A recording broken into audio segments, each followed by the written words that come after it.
이 표현은 부활의 메시지 그 자체인 것입니다. 그럼에도 하나님께서 우리 나라를 지켜주셔서 여러분도 소식을 듣는 바에 의하면 미국이나 구라파 선진국들보다도 또 지금 이 모든 방역관리라든지 또 질서 있게 모든 또 지도자의 리더십이라든지 국가 시스템이 잘 갖추어져 있다는 것이 또 얼마나 감사한지 몰라요.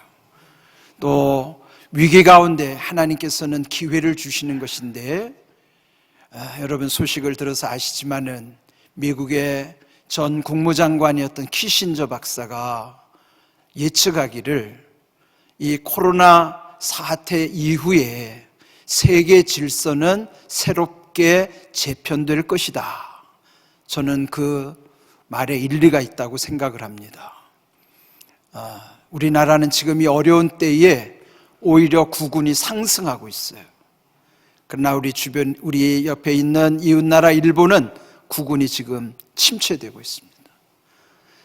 이번 일로 인해서 합력해서 선을 이루시는 하나님, 또 우리 온 성도들의 기도를 들으시는 하나님, 우리 나라를 새롭게 하시고 또 이 시대 마지막에 우리나라와 민족을 세계 위에 크게 쓰시는 표적인 줄로 믿습니다. 여러분이 이 어려운 때이지만 오히려 더 감사하시고 또 2020년도 부활절에 주시는 메시지 속에서 하나님의 음성, 하나님의 뜻을 깨닫고 잘 분별할 수 있기를 바랍니다. 오늘 본문에 보시면은 한 부활의 증인이 등장하죠. 1절에 보시면 그 이름은 막달라 마리아라고 기록을 하고 있습니다. 막달라는 성이 아니에요. 막달라라는 지역의 이름이죠. 그래서 우리도 보면 이 서울의 객지에서 팔도 사람들이 모여있다 보면 그 지역의 명칭을 표현할 때가 있잖아요. 뭐 파주댁이라든지 전주댁이라든지 그런 것처럼 이 마리아라는 이름을 가진 여자는 막달라 댁이에요.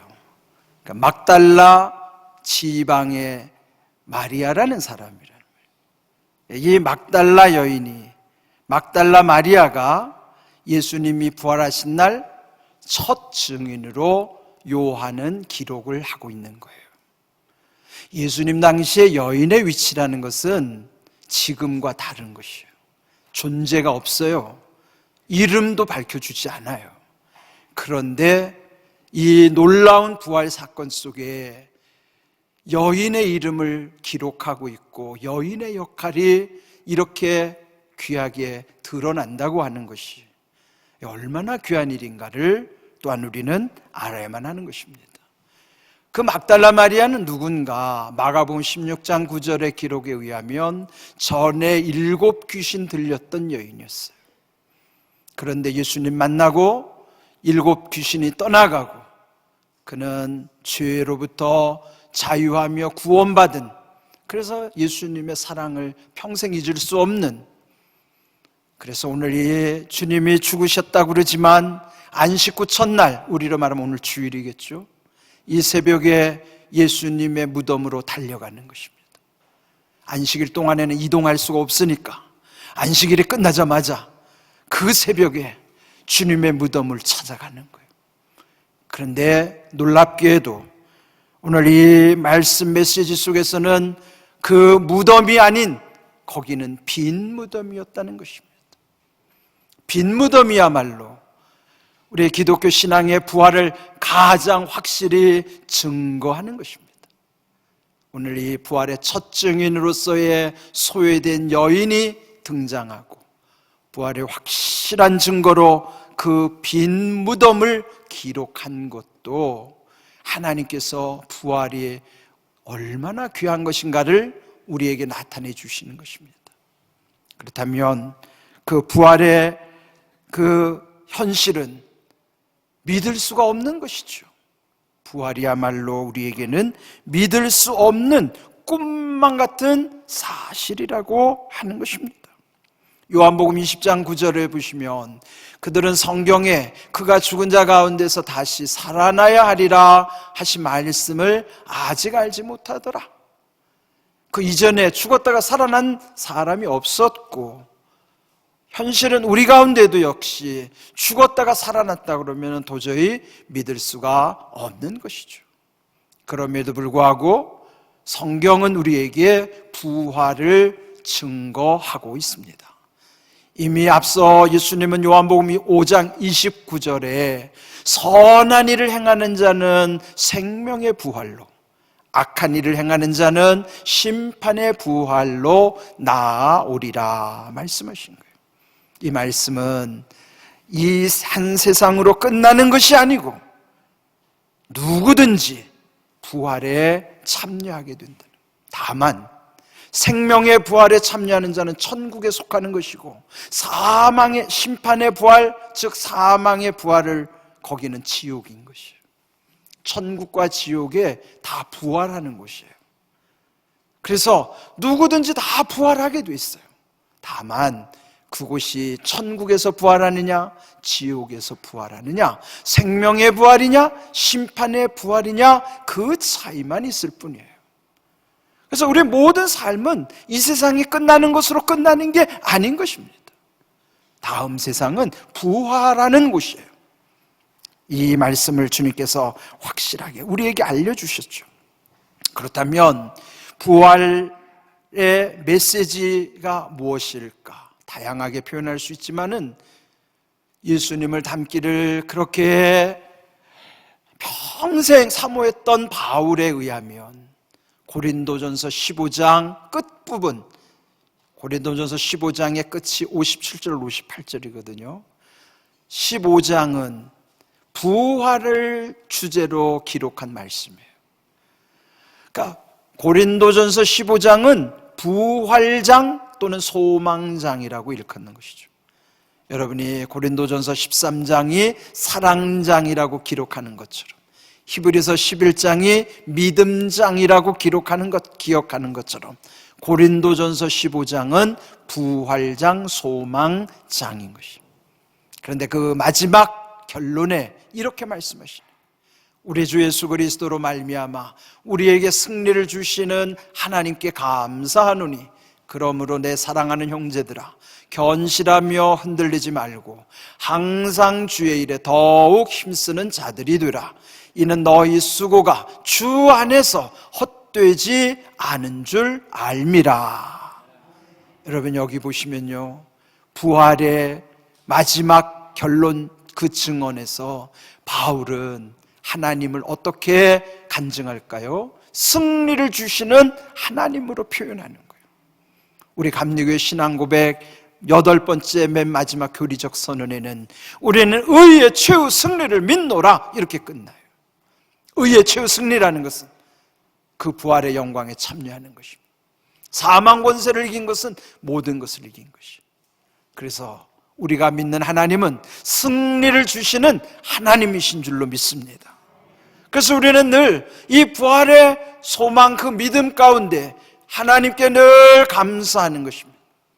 부활의 소망 또 그 믿음 안에 있을 때에 온갖 죽음의 그림자, 그 죽음을 이길 수가 있게 되는 것이죠.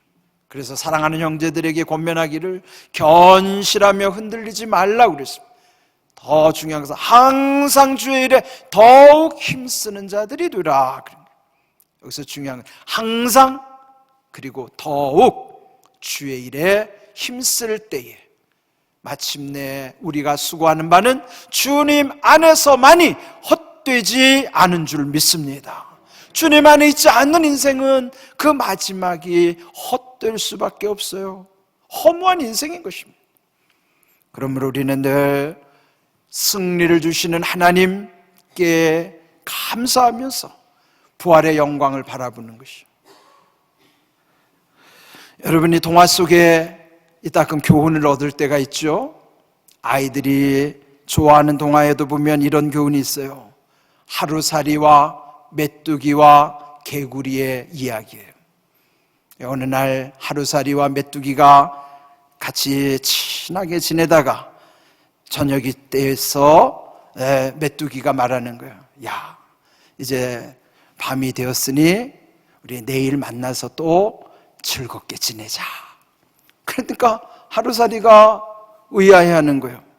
내일이 뭔데? 내일이 뭐냐고 물어보는 거예요. 그러니까 메뚜기가 아무리 설명을 해도 하루살이는 알아들을 수가 없어요. 왜 그럴까요? 하루살이에게는 내일이 없기 때문이에요. 그러다가 또 메뚜기는 어느 날 개구리를 만나가지고 또 개구리랑 한철을 실컷 즐기고 재미있게 보냈어요.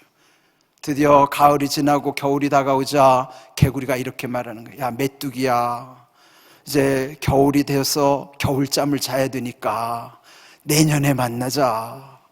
그랬더니 이 메뚜기는 내년이 뭔지를 모르는 거예요. 내년이 뭔데? 아무리 내년을 설명해줘도 메뚜기는 이해를 못하는 거예요. 뭐가 좀 느껴지시나요? 부활은 그런 거예요. 부활은 믿지 않는 사람들에게 아무리 설명해줘도 몰라요. 우리도 마찬가지예요. 성경을 믿지 못했다면, 예수님을 알지 못한다면 우리도 부활이 뭔지 몰라요. 우리가 예수님을 믿고 예수님을 만났으니 성경에 기록된 대로 부활이 있다는 것을 믿게 된 거예요. 그러니까 세상 사람들이 아무리 부활의 때에 대해서 세상 사람들에게 설명해 줘도 알 수가 없어요. 다만 예수님을 믿고 성경이 믿어질 때만이 부활의 소망을 깨우쳐지는 줄로 믿습니다.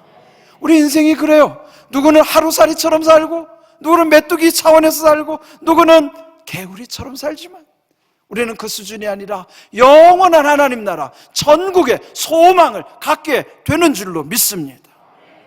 그렇다면 이제 우리 정리를 해야죠. 우리 많이 이런 말 하죠. No cross, no crown. 이 말씀은 크로스 없이는 크라운이 없다는 거예요. 십자가의 고난 없다면 그 부활의 영광, 그 면류관도 없다, 그런 말이에요. 고난을 통과해야만 부활의 영광에 이를 수 있음을 말씀해 주시는 거예요. 그런데 우리 기독교의 그 크로스는 죽음을 통과하는 거예요. 예수님과 함께 십자가에 못 박혀 내가 죽었다는 것을 고백하는 거예요. 갈라디아서 2장 20절 바울이 고백한 것처럼 내가 그리스도와 함께 십자가에 못 박혔나니, 그는 십자가에서 내가 죽었다는 거예요. 내가 그 크로스 십자가를 통과해야만 그 부활의 영광에 참여할 수 있음을 말씀해 주시는 거예요. 여기 크라운이라는 건요, 스페인어로 말하면 코로나예요. 코로나. 지금 코로나라는 말이 영어로는 크라운이에요.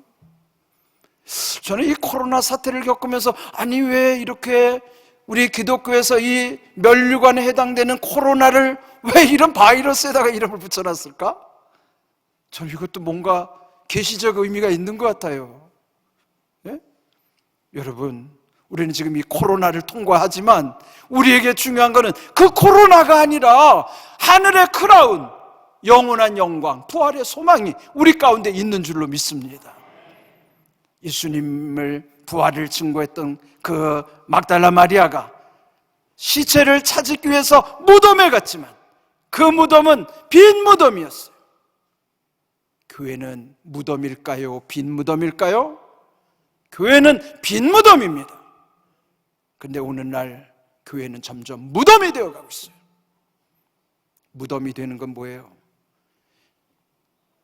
이곳에는 죽은 예수가 있는 게 아니에요. 교회는 살아계신 하나님, 빈 무덤인 줄로 믿습니다. 오늘날 많은 교회들이 점점 무덤이 되어가고 있는 현실을 우리는 깊이 경각심을 가져야 돼요. 잠든 영혼, 죽어가는 영혼, 그에 대해서 반응할 줄 모르는 교회는 무덤과 같은 교회예요. 오늘 우리 공항교회는 빈 무덤, 살아계신 주님을 만나는 곳, 막달라 마리아가 죽은 예수님의 시체를 찾아갔지만 거기는 빈 무덤, 부활하신 예수님을 만나는 곳이듯이 오늘 이곳에 죽은 교회, 무덤과 같은 교회가 아니라 세상에 지치고 상하고 낙심하고 깔그받은 이들이 찾아와서 다시 살아나는 부활의 증인이 되는 그런 빈 무덤의 교회가 되게 주님이 우리를 인도해 주시는 줄로 믿습니다. 우리는 오늘 예배 드리는 것이 기념식에 참여한 게 아니에요. 국가 기념식과 같은 것이 아니에요. 근데 요즘 국가 기념식을 보면 거기는 감동이 있어서 국가 기념식에서 그 퍼포먼스 가운데도 눈물 흘리는 사람들이 많다고요. 근데 왜 교회에서는 눈물 흘리는 게 없을까요? 교회가 점점 무덤이 되고 있다는 증거예요. 예배 속에는 감동이 있어야 되고 눈물이 있어야 돼요. 이 예배 속에는 살아계신 예수님, 우리와 함께 하시는 살아나는 역사가 있어야 될 줄로 믿습니다. 교회는 무덤이 아닙니다. 교회는 빈 무덤이어야만 합니다. 예배는 기념식이 아닙니다. 예배는 주님을 만나는 곳인 줄로 믿습니다. 세상 사람들이 왜 교회 가서 예배 드리느냐고 하는 것에 대해서 여러분이 동조하는 것은 믿음이 아니에요. 믿지 않는 사람들은 얼마든지 그 얘기할 수 있어요. 그런데 믿는 사람조차도 왜 온라인으로 예배 드리면 되지, 왜 꼭 현장에 가서 예배를 드려야 되냐고 말하는 것은 그거는 바른 믿음이 아닙니다. 우리의 믿음을 다시 확인하십시오. 교회는 무덤이 아니에요. 무덤이라면은 거기는 온라인으로 예배 드려도 충분히 가능해요. 예배는 대체할 수 있는 대체제가 아니에요. 여러분 기억하십시오. 빈 무덤으로 오늘 우리를 인도해 주신 부활하신 예수님, 오늘 우리에게는 살아나게 하시는, 그래서 주님이 우리에게 이렇게 말씀하시죠. 누구든지 나를 따라오려거든 자기를 부인하고 자기 십자가를 지고 나를 따를 것이니라. 여러분, 우리의 십자가는 주님의 십자가 안에서만이 가벼워지고, 우리의 십자가는 아무것도 아니에요. 주님의 십자가를 따라갈 때에 우리 십자가는 아무것도 아닌 것입니다. 오늘 이 부활절 빈 무덤, 막달라 마리아, 살아계신 주님을 체험하는 것, 우리의 교회가 빈 무덤으로서 살아계신 예수님을 증거하는 그런 귀한 제단이 되기를 주님의 이름으로 축복합니다.